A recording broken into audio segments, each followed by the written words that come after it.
So we want to take a look at problem 6 from Energy Worksheet 1, where we're looking at LOL diagrams for to represent the energies in the system. Problem 6 is kind of an interesting one. We have a wind-up toy, okay? And it starts off all wound up. And you can see from the dot here is meant to indicate the speed is 0. And then it's moving along, and at this point it becomes, the spring inside becomes fully unwound. So like inside the wind-up toy, there's like this spiral bit of metal. So imagine you have like a strip of metal, a little thin strip, and it's been wound into a spiral shape. Okay, and it's kind of attached, rigidly attached here and here inside. And so when you twist the little wind-up key, I don't have a little bunny, but I have a little giraffe here. And when I twist that, right, what that's doing is that's turning and wrapping up that metal strip tighter and tighter and tighter. When I let go, it's going to want to unwind itself.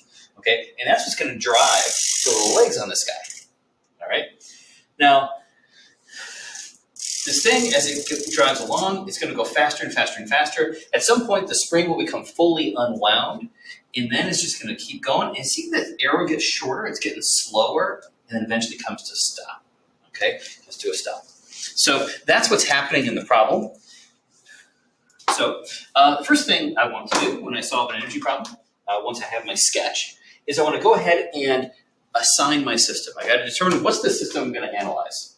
So I think pretty clearly we want to talk about the toy, okay, a little toy rabbit there, okay, the wind-up rabbit. So we're going to include that toy. Now, do you want to include that spiral spring inside that we're winding as part of it? Okay, I think we probably want to include that. So I'm just going to write a note to myself, including the spring inside, that internal spring. Okay, a note to myself. Okay. Hey, this might be a time when we talk about external forces acting on the rabbit. Wow, this is going to be tricky. And so you say, well, wow, I just realized how tricky that's going to be. So I started off all wound up to go, right? What's actually going to be the external force that makes this thing move? What force makes you move when you walk across the floor? It's friction between your feet and the ground, isn't it? So actually, at the start here, if I did my force diagram, okay, because I want to think about the external forces when I decide what I want to make my system. When you do that, you say, hey, there's going to be a friction force with the floor here that's going to drive it forward, right? And hopefully it's a static friction, right? Your feet aren't sliding, although and this toy might do a little bit of that too. But it's going to be a static friction going to drive forward. Anyway, it just occurred to me. Okay, running through, I really should do my full force diagram. Say range forces, there would be a gravitational force. Contact forces, there'll be a normal force from the floor. That'll kind of balance out the gravitational. And there'll be that friction with the floor. The feet are trying to slip back. Static friction fights against the slide and drives it forward, right? Okay, and that's my forces. What about here? Now it's fully unwound. Those legs aren't trying to drive it forward anymore. So at that point, I think that friction force is done pushing. I think we're just going to have gravitational and normal. But now what happens? You've picked up all this speed. Now what's going to happen? Well, now you're just going to skid and slide on the floor. So now I'm going to have a friction force opposing. That'd be a kinetic friction opposing the slide. Come to the main office, please. Jose Magaña, ven a la oficina, por favor. And Peter, come to the main office, please. Peter, come to the main office, please. I'll still have that gravitational force and that normal force from the floor. And then when I finally come to rest, it'll just be the gravitational force and that normal force from the floor. Okay, and that's my force diagrams. So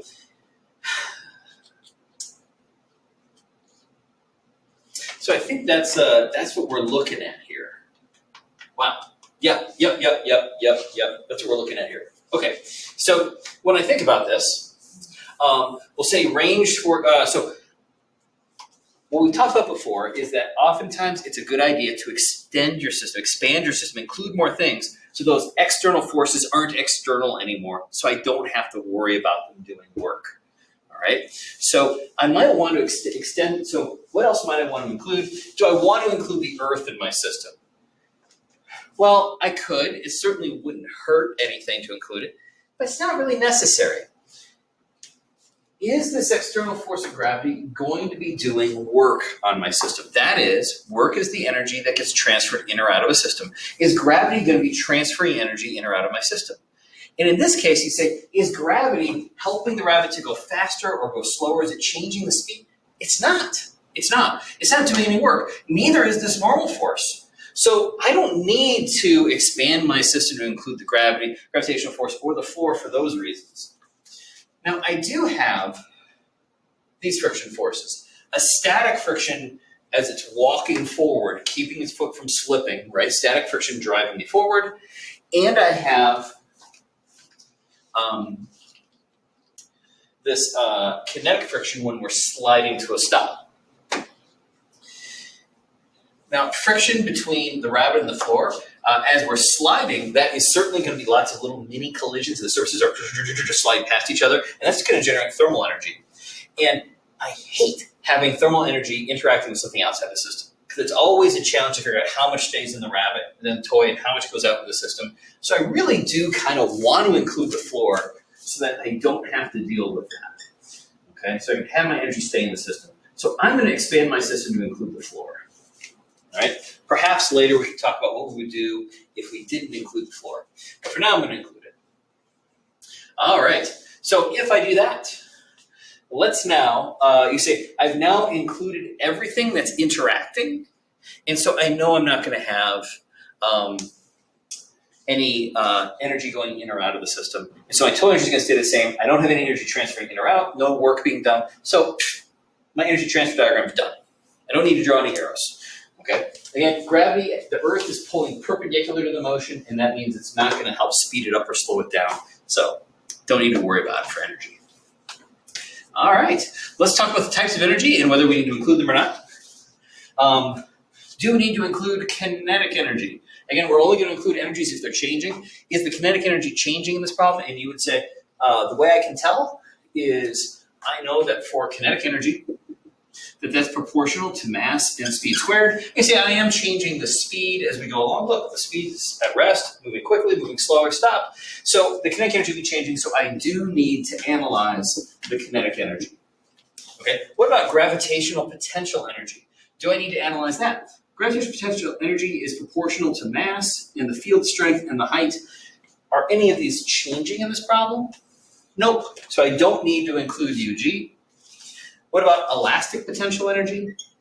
Do I have something that is changing its shape that will want to pop back to its original position?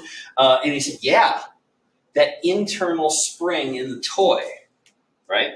So I will have elastic potential energy. I am changing how much it's been deformed by. It was wrapped up tight and then it's unwinding. And so you say, so yes, I will be changing the energy in it, so I do need to include UE.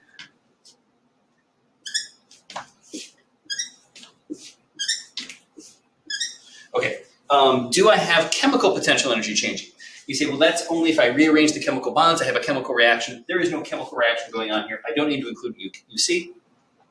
And lastly is euthermal, my thermal potential energy. And you see, that is if I am changing, if I've transferring thermal energy through either friction or collisions. And you say, yeah, I've got friction going on here as we're sliding across the floor. This kinetic friction as I slide. And so you say, so yeah, I definitely am going to need to look at thermal.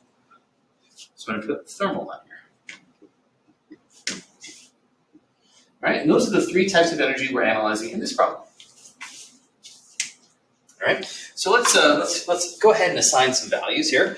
So the next step is if they've given you any values in the problem, they said, hey, assume that this type of energy is 6 units or whatever many units. They didn't do that in this problem. So I don't have any values I can set. So now I just look for values that I can set to 0. So let's look at kinetic energy first. Do I know if the kinetic energy is 0 anywhere? You say, yeah, when the speed is 0, the kinetic energy is 0. That happens at position A and at position B. So I can set those to 0 right now. What about elastic potential energy? Well, that's the energy when the spring is deformed from its kind of relaxed state. If it's at the relaxed state, then there's no energy stored up in it. It can't push and pull on anything. You say, well, it starts off all wound up, so there's lots of energy in the spring there. But when it gets to here, it says it's fully unwound. And as it slides along, it's not winding up anymore. And so it's actually unwound for the rest of this problem. So my elastic energy will be 0 for these 3 positions. It was wound up here, and now it's fully unwound. It'll be unwound for the rest of the problem. All right, it doesn't wind itself back up again or anything. Although I think there are wind-up toys that kind of do that.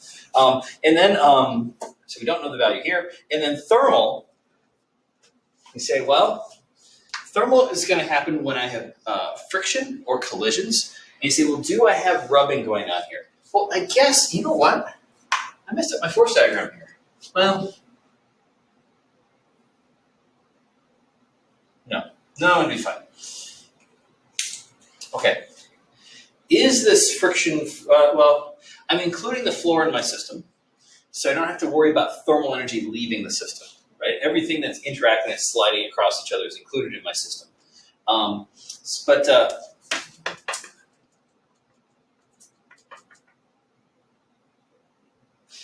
suppose I'm modeling this like the feet are coming into contact and not slipping, and coming into contact and not slipping, and coming into contact and not slipping. If they're not slipping, then I don't have thermal energy being generated because I don't have these things sliding past each other and bumping. So I'm actually not going to have thermal energy generated with the floor here, or not very much, right? That spring unwinding, when it's this deformed spring and you're changing the shape of it, you're going to make molecules slide past each other inside the spring. And so you would say that you're going to generate some thermal energy from that internal friction. But it's not much energy change. So let's choose to call that energy generated inside the spring 0 from the deformation of the spring. So let's not worry about that.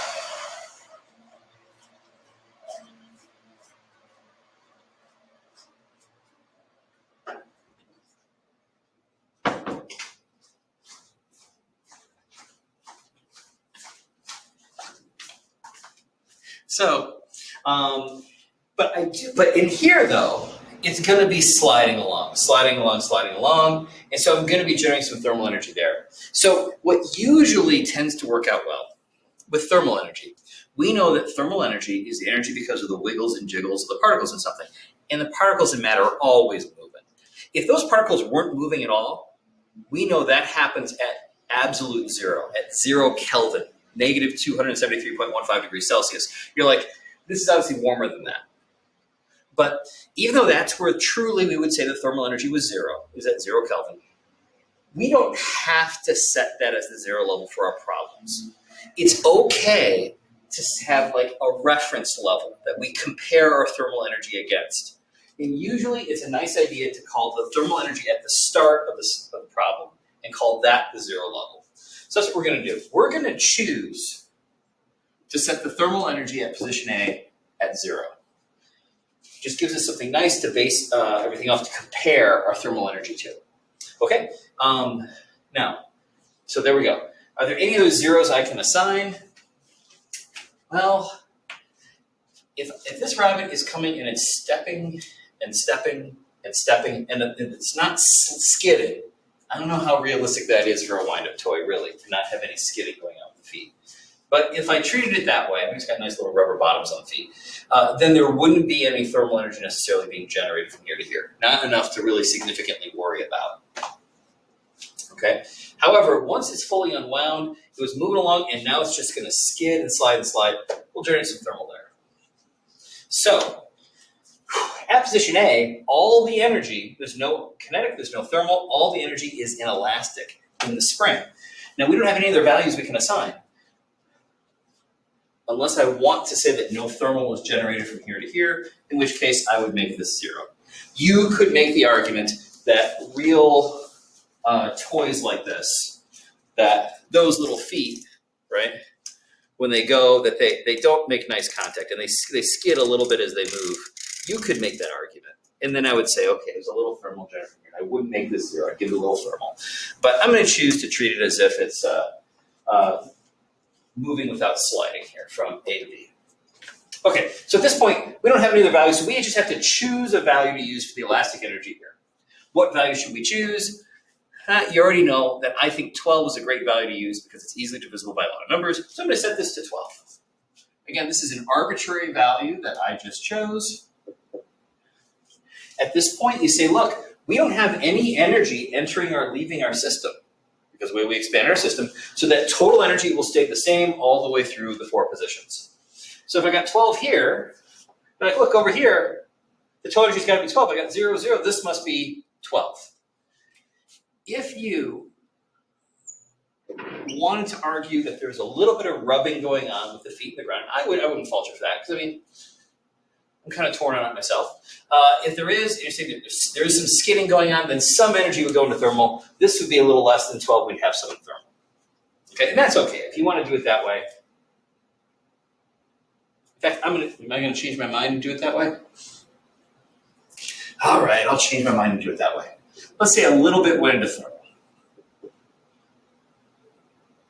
But I gotta always add it to be 12. Okay, it is now, the spring is fully unwound. There's no more energy stored up in the spring. It's all in kinetic with a little bit of generated thermal. This thermal, some of it is in the toy bunny, the toy, and some of it is in the floor that was rubbing across. Both materials get heated up and the molecules wiggle a little bit. Okay, now I want to go from B to C. What's happening from here to here? From B to C, normal force, gravitational force, they're perpendicular to the motion, so they're not making it go faster or slower. They're not doing any work. They're not transferring any energy. But this friction force, kinetic, is fighting against the slide. And so that is going to be taking energy out of the system, trying to slow it down. It's going to be converting that energy into thermal, I should say. It's not taking it out of the system, just converting it into thermal. So how much energy do you want to say is lost? Well, we might look at the length of this arrow and the length of this arrow, because the length of the arrow typically is like proportional to the speed, right? Okay. And it looks to me like maybe this arrow is a fourth. Do you think it's a fourth as long as this? Or a third? I want to say it's a third as long, a fourth as long. I'm going to say a fourth as long. Let's say the speed is a fourth as big as this.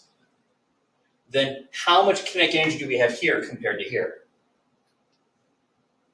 Well, I can see kinetic energy is proportional to speed squared.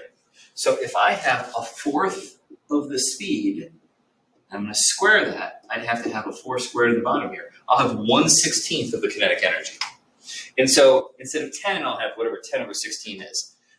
Let's go ahead and just round that to the closest for our purposes here today and say we'll be at 1 unit of kinetic energy left.